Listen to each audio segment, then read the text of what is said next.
I'd be happy if I wasn't there with them and they're happy. It's a love recipe. Happy that the file till the found and this is she. The haircut smile, the meaning is stars.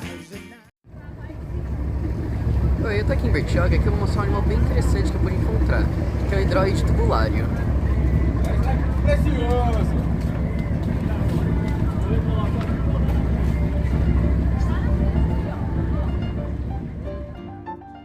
Esses são animais muito interessantes, já que muitos provavelmente conhecem animais semelhantes a eles, mas só não sabem. A princípio, quando se vê eles pela primeira vez, pode-se achar que se tratam de corais, ou mesmo alguns mais observadores diriam corais moles.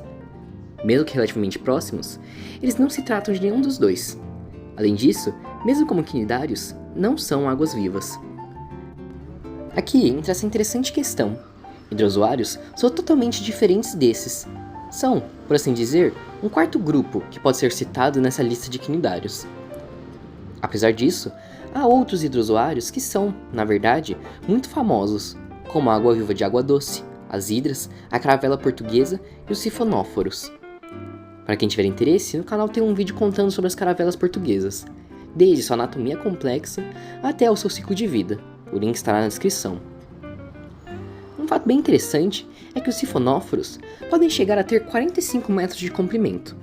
Para referência, a maior baleia azul documentada tinha 35 metros de comprimento, perdendo em tamanho por 10 metros do sifonóforo. Apesar da enorme discrepância de tamanho entre o dito maior animal do planeta e o sifonóforo, vale constar que o mesmo, assim como todo hidrozoário, é um animal colonial. Então, mais do que um animal enorme, temos vários pequenos que formam um grupo enorme. Por isso muitos argumentam que esse não é o maior animal do planeta, e sim a baleia azul. Além disso, vale-se constar que o sifonóforo possui massa bem inferior do que a baleia azul, outra coisa que sustenta o argumento de que não são o maior animal do mundo.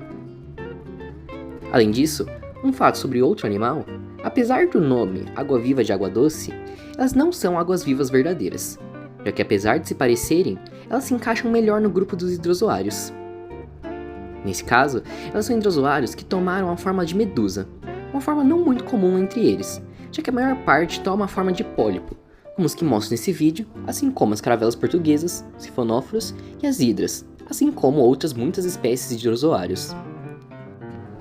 No caso dos pólipos, algo interessante é que, por assim dizer, são quase como os equivalentes de plantas no mundo animal, já que se prendem ao substrato, usando estruturas muito semelhantes a raízes para melhor adesão, assim como se alimentam por filtração, ou seja, se alimentam das partículas ou minúsculos animais que passam por eles na água, os coletando com seus tentáculos para sua alimentação.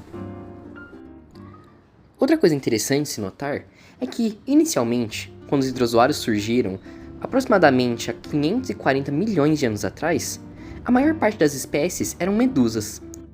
Por outro lado, por alguma razão, a maior parte dessas espécies, que se tratavam de medusas, acabaram evoluindo para se tornarem pólipos. O que faz então com que hidrozoários que tenham formas de medusas sejam, por assim dizer, mais primitivos do que hidrozoários em forma de pólipos. Por conta disso, acabaram surgindo duas subclasses para a classe maior hidrozoa. Essas seriam a Leptolinae, que, de forma resumida, seriam os hidrozoários menos primitivos, e os Trachyliinae, que são os hidrozoários mais primitivos. Ainda no assunto de sua evolução, outra coisa interessante sobre os hidrozoários é sobre seu polimorfismo, e como foi um dos primeiros a serem evoluídos. Polimorfismo, em poucas palavras, é quando, em uma determinada espécie, seus indivíduos nascem diferentes entre si. Por exemplo, formigas, no geral, não possuem polimorfismo, já que seus indivíduos são sempre idênticos ao próximo, enquanto humanos possuem o polimorfismo, e por isso somos todos diferentes entre si. No caso dos hidrozoários, esse foi um passo evolutivo importante, visto que são animais coloniais, e, para a sustentação da colônia, foi necessária especialização.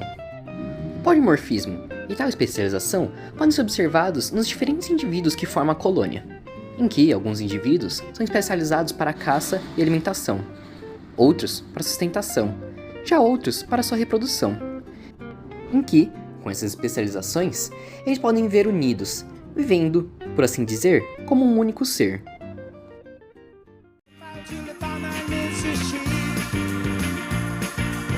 The that smile and the meaning in styles. And night I wear the boss. But you win or you lose, and you stand who choose. And if you don't win, you've lost. What a good place to be. But believe it. Speak a different language and it's never really helpful for me. But believe it. Oh no, I said it's never really helpful for me.